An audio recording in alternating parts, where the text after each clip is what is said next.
আজ সকাল থেকেই কারফিউ তুলে দেওয়ায় বাংলাদেশ থেকে ভারতে ঢুকছেন মানুষজন।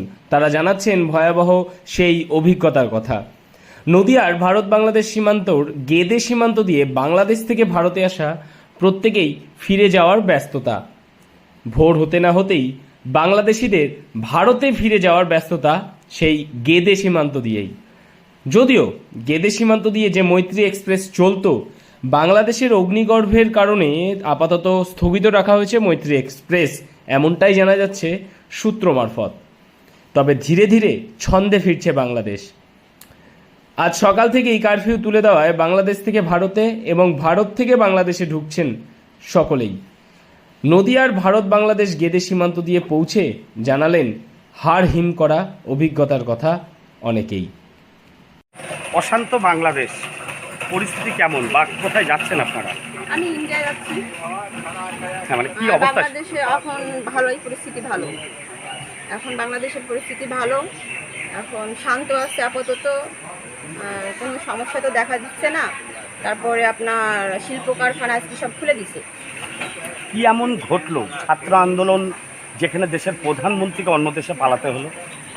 আমি যতটুকু শুনেছি কোটার জন্য এরকম করছে, তাছাড়া আর বিস্তারিত বলতে পারবো না। কোটাটা তো সেটা সংবিধান চেঞ্জ হয়েছে এবং কোটাতে সেটারও সংশোধনী করা হয়েছিল, তারপরে আবার পরিবর্তন করছে, এটাও শুনতেছিলাম, এখন সঠিকটা জানি না।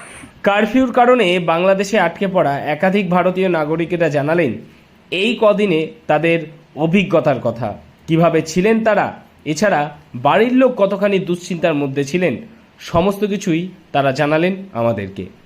কি কারণে প্রধানমন্ত্রী পালিয়ে গেছে, কার জন্য নাকি আমি শুনছি এগুলো হচ্ছে।